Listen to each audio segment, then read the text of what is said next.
बऱ्याचदा असं होतं की घरामध्ये अगदी थोड्या-थोड्या भाज्या शिल्लक राहिलेल्या असतात. तर ह्या शिल्लक राहिलेल्या भाज्यांपासून अगदी मस्त चवीची आणि सर्वांना आवडेल अशी आपण एक मिक्स भाजी बनवणार आहोत. घरातील प्रत्येकाला आवडेल अशी बनेल ही भाजी. खूप सुंदर चवीची बनते. तर बनवूयात ही भाजी. ही भाजी बनवायला जास्त मेहनतही लागत नाही. अगदी पटकन बनते. तर सर्वात आधी काय करायचं, ज्याही भाज्या शिल्लक आहेत, अगदी कोणत्याही असो, छान अशा मध्यम आकाराच्या कापून घ्यायच्या आहेत. तर आता ह्या चिरलेल्या भाज्या ठेवूया आपण साईडला आणि ह्या भाजीसाठी लागणारं वाटण बनवूयात आपण. एका मोठ्या टोमॅटोचे 4 पीस केलेले आहेत आणि 10 ते 12 काजू थोडा वेळ भिजत घालणार आहोत. गॅसवर एक कढई ठेवलेली आहे. कढई छान तापली की अगदी छोटा चमचाभर तेल घालायचं आणि एक मोठा कांदा बारीक तुकडे करून त्याच्यामध्ये भाजून घ्यायचा आहे. कांदा अर्धवट भाजला की अगदी थोडंसं आल्याचा तुकडा, 6 ते 7 लसूणच्या पाकळ्या, 2 हिरव्या मिरच्या हाताने तोडून घालायच्या. मला थोडीशी भाजी तिखट बनवायची त्याच्यामुळे मी 1 मिरची अजून घातली आहे. 2 चमचे धने, 1 चमचा जिरं. कांदा भाजत आल्यानंतरच धने आणि जिरे घालायचे, कारण हे दोन्ही भाजायला जास्त वेळ लागत नाही. तर आता कढई छान तापलेली आहे. गॅस बंद करूया आणि हे मसाले थोडेसे गार झाले की मिक्सरला लावून वाटून घ्यायचे. हवा तर एखादा छोटा चमचा पाणी घालून त्याची छान पेस्ट करून घ्यायची. त्याच कढईमध्ये नेहमी भाजी करतो त्यापेक्षा थोडं जास्त तेल घालायचं. तेल तापलं की त्याच्यामध्ये 1 चमचा मोहरी घालायची. 6 ते 7 लसूण पाकळ्या मी खलबत्त्यात ठेचल्या त्यासुद्धा घातल्या आहेत आणि जे कांदा हिरवी मिरचीचं वाटण केलं होतं ते घालायचे.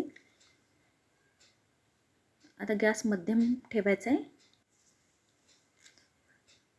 हा मसाला भाजत आला की ह्याच्यामध्ये घालूया आपण 1 चमचा लाल मिरची पावडर आणि अर्धा चमचा हळद. गॅसची फ्लेम मी मध्यमच ठेवलेली आहे. तर हे मिक्स करून घ्यायचं आणि मग अशी टोमॅटो आणि जे भिजत घातलेले काजू होते त्याची पेस्ट करून घेतली आहे मी, ती घालायची. ही पेस्ट मात्र मसाले भाजत आले की मगच घालायची. आता हे सर्व मिक्स करायचं.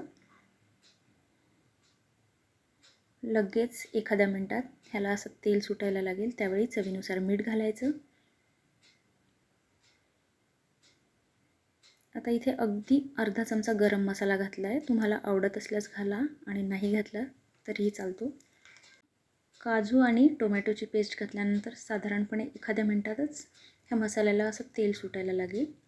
तर असं समजायचं की आपला मसाला व्यवस्थित भाजला गेलेला आहे.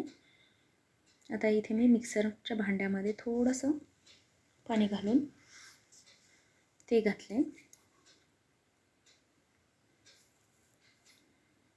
ह्याला थोडंसं मिक्स करूया आणि आता गरम केलेलं पाणी घालूया, म्हणजे छान ग्रेव्ही तयार होईल.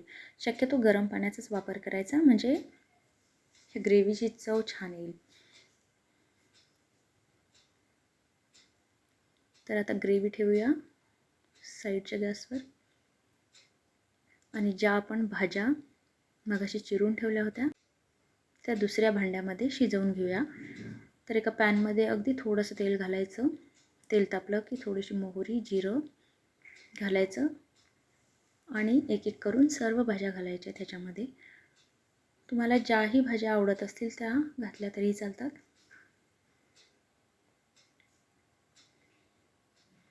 ही जी मिरची वापरलेली आहे ती अजिबात तिखट नाही आहे, फक्त चवीसाठी मी घालणार आहे याच्यामध्ये. थोडंसं फ्लावरही घातलं आहे.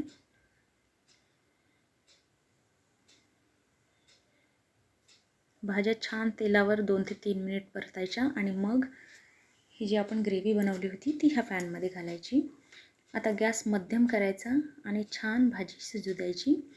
अगदी 5 ते 6 मिनटातच ही भाजी शिजेल आणि एकदम टेस्टी चवीची, अगदी बाहेर मिळते त्यापेक्षाही भारी अशी मिक्स भाजी खूप सुंदर चवीची अशी तयार आहे. पटकन बनते, जास्त वेळ लागत नाही हिला बनवायला.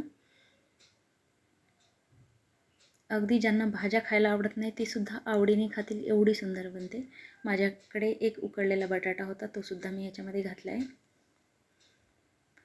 भाकरीसोबत तर ही भाजी खूप सुंदर लागते. तर एकदम मस्त चवीची अशी ही भाजी तयार आहे. तुम्ही ह्या पद्धतीने नक्की ट्राय करा, खूप सुंदर बनते. बऱ्याचदा फ्रीजमध्ये अगदी थोड्या थोड्या भाज्या उरलेल्या असतात, त्या टाकूनही द्याव्याशा वाटत नाही आणि काय बनवावं हा प्रश्न असतो. तर त्यावेळी ही भाजी एकदम परफेक्ट आहे.